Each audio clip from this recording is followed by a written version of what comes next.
pernikahan ideologi yang melahirkan sebuah konsep peradaban yang harmonis, sebuah tatanan kehidupan yang sangat menawan.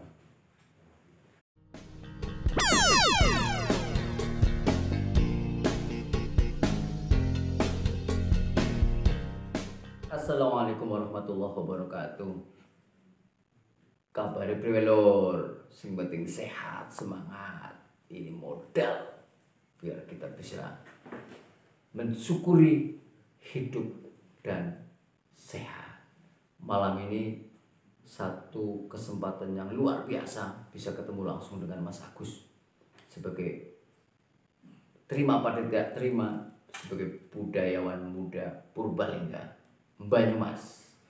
Oke, assalamualaikum warahmatullahi wabarakatuh. Waalaikumsalam. Ini yang namanya Mas Agus. Saya akan mencoba menggali dari berbagai macam pertanyaan-pertanyaan saya dan juga teman-teman, terutama soal ini Mas Agus. Oh ya, kabar. Alhamdulillah sehat Mas, waras. Alhamdulillah sehat waras. Ini loh, teman-teman itu lagi banyak diskusi soal Nusantara. Jadi banyak yang penasaran Nusantara bejane apa, kemudian katanya nanti akan ada kebangkitan Nusantara. Nah itu seperti apa sebenarnya Mas? Kalau mau Nusantara berarti kita ngomong sebelum bangsa kita disebut sebagai bangsa Indonesia. Iya. Bangsa Nusantara. Betul. Dan menyebut diri kita sebagai bangsa Indonesia itu kan karena komitmen bersama 28. Kita bersepakat bahwa kita satu bangsa yang disebut bangsa Indonesia. Nah sebelum itu tidak dikenal kata Indonesia, maka mungkin itu disebut sebagai bangsa Nusantara. Ini saya jawab karpe saya. Oke, terserah. Saya tidak akan mempertarungkan benar salah. Iya. Tapi masing-masing saling kita tawadu dan saling belajar. Nah bangsa kita, bangsa Nusantara itu sesungguhnya pernah melahirkan, adalah sebuah bangsa besar yang pernah melahirkan, dulu ada Ratu Sima di era Kalingga abad ke-6. Pasca itu ada Sanjaya, Mataram Hindu. Dan yang menarik di Mataram ini juga sudah terjadi sebuah peradaban besar. Yang bahkan kalau kita mau jujur, kalau sejarah ini mau jujur, itu sebuah contoh dari apa yang hari ini dikenal sebagai toleransi yang luar biasa antara Hindu dan Buddha, berdamai sedemikian rupa, harmonis. Bahkan ada besanan antara Sanjaya dan Raja Samaratungga. Itu Hindu dengan Buddha ya? Hindu dan Buddha. Anaknya Sanjaya Rakyat Pikatan menikah dengan anaknya Samaratungga yang Buddha, Pramudawardhani kalau tidak salah itu namanya, menikah. Di sini sejak saat itu kemudian terjadi semacam tidak hanya pernikahan dua laki-laki dan perempuan, tapi ini semacam dua pernikahan ideologi yang melahirkan sebuah konsep peradaban yang harmonis, sebuah tatanan kehidupan yang sangat menawan. Yang hari ini kita malah bertengkar. Jadi kita kalah maju dengan itu.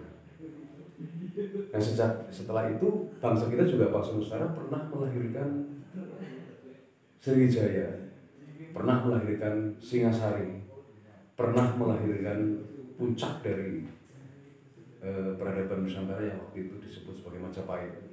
Nah di tahun 1478 ada Sirna Ilang Kertaning Bumi. Sirna Ilang Kertaning Bumi. Majapahit runtuh di era Brawijaya V. Ini faktornya sangat banyak, tetapi lebih pada persoalan internal. Ada penurunan sumber daya ekonomi utama, yaitu pertanian, karena terjadi bencana di Jambu, semburan lumpur yang kayak di Lapindo ini. Kemudian ada konflik pasca Hayam Wuruk, menantu dan besan ini ya, konflik Brebira-Bumi dan Wikramawardhana itu berkonflik. Nah, konflik internal itu membuat Majapahit tidak lagi mampu mengkoordinasi negara-negara bawahan yang waktu sudah disatukan dalam konsep Nusantara itu. Pada saat itulah kemudian Wali Sanga dengan konsep baru mendapat ruang sejarah untuk menjadi subjek dari pelaku sejarah itu dengan konsep Islam. Nah, tawar-menawar negosiasi ini juga tidak serta-merta.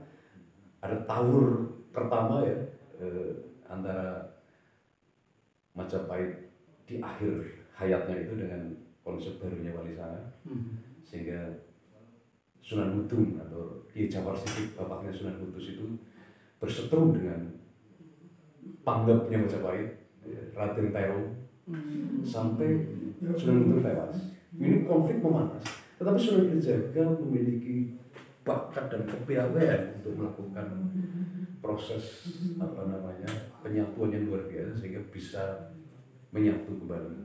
Sudah tidak ada masalah antara Majapahit dan konsep tanan yang digagas oleh Wali Sanga. Padahal waktu itu dianggap konflik yang sangat luar biasa, tapi sudah berhasil dilerai dan didamai kembali.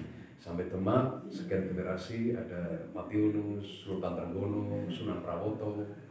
Nah, kemudian dari pesisir di Gelagahwangi Demak ini bergeser ke pedalaman menjadi Pajang, yaitu era Sultan Hadiwijaya, Jakatingkir atau Mas Karebet.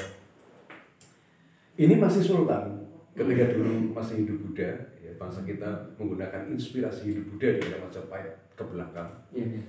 Kemudian ketika datang Islam tidak lagi ke Prabon tetapi Kesultanan.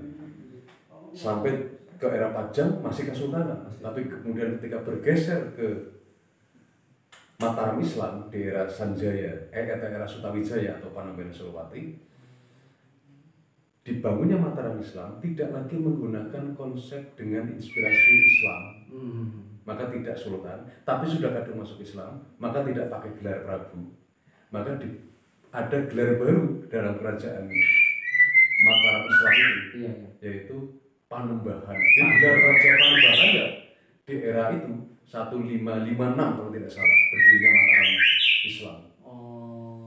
Itu berlangsung bergelar tidak Prabu dan tidak Sultan, berlangsung sampai di era cucunya Sutawijaya Raden Mas Rangsang bergelar Sultan Agung Hanyokrokusumo. Ini mulai inspirasi Wali Sanga dikembalikan lagi. Nah, terus bergulir terus sampai ada perjanjian Giyanti 1755, Mataram pecah menjadi Jogja dan Solo. Pakubuwono dan Hamengkubuwono. Nah, di sini kemudian terus bergulir sampai lahirnya NKRI. Jadi bangsa kita pernah melahirkan Kalingga, Mataram Hindu, Sriwijaya, Singasari, Majapahit, pernah melahirkan Demak, pernah melahirkan Pajang, pernah melahirkan Mataram Islam, sampai melahirkan anak bungsunya disebut NKRI. Nah, di era NKRI inilah kemudian ideologi dunia sudah berkembang, apalagi pasca Renaissance memang peradaban nilai-nilai Barat mendunia secara masif, maka tidak bisa menutup diri lagi bangsa kita. Akhirnya para intelektual di era itu banyak sekali mengadopsi dan menginspirasi nilai-nilai Barat. Maka dengan dasar ada republik, ada trias politika. Sejak saat itu kemudian kita menjadi minder, kita seolah mengalami inferioritas. Seolah leluhur kita adalah primitif.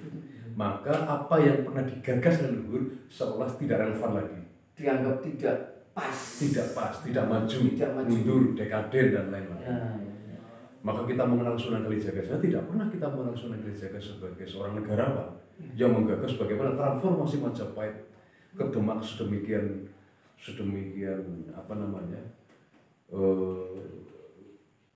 piawe ya, luar biasa. Tapi itu tidak pernah dikemukakan sebagai sebuah konsep baru yang otentik. Yang kita kenal, yang dianggap maju pasti yang berdasar atau berbasis nilai-nilai Barat. Nah, hari ini kemudian ada ide Nusantara dimuncul-munculkan lagi sebagai bagian dari nuansa atau atmosfer kebangkitan Nusantara. Saya kira ini adalah bagian dari cara alam untuk memantik kita ingat sejarah paling tidak ya. Bawah sadar dan romantisme kebangsaan kita mulai dipersentuhkan dengan silamnya lagi, dikembalikan ke jati diri lagi. Mudah-mudahan kita husnudon saja seperti itu. Ya. Oke, jadi ini juga sekalian ada hubungannya dengan munculnya istilah Nusantara yang dijadikan sebagai rencana nama ibu kota baru. Nah, mudah-mudahan ini bagian dari terhubungnya antara hari ini dengan tinggalan. Saya husnudon itu. Saya tidak punya kapasitas untuk melihat dari sudut pandang lain. Ada misi-misi apa, saya tidak akan melihatnya. Saya hanya akan melihat dengan husnudon bahwa ini cara alam untuk menghidupkan kembali ingatan-ingatan bawah sadar kebangsaan kita. Iya, iya. Oke Lur, kita bisa berlanjut di lain waktu. Yang jelas malam ini kita bisa mengerti atau setidaknya ada informasi, khususnya bagi saya ini hal yang baru tentang Nusantara yang begitu luar biasa.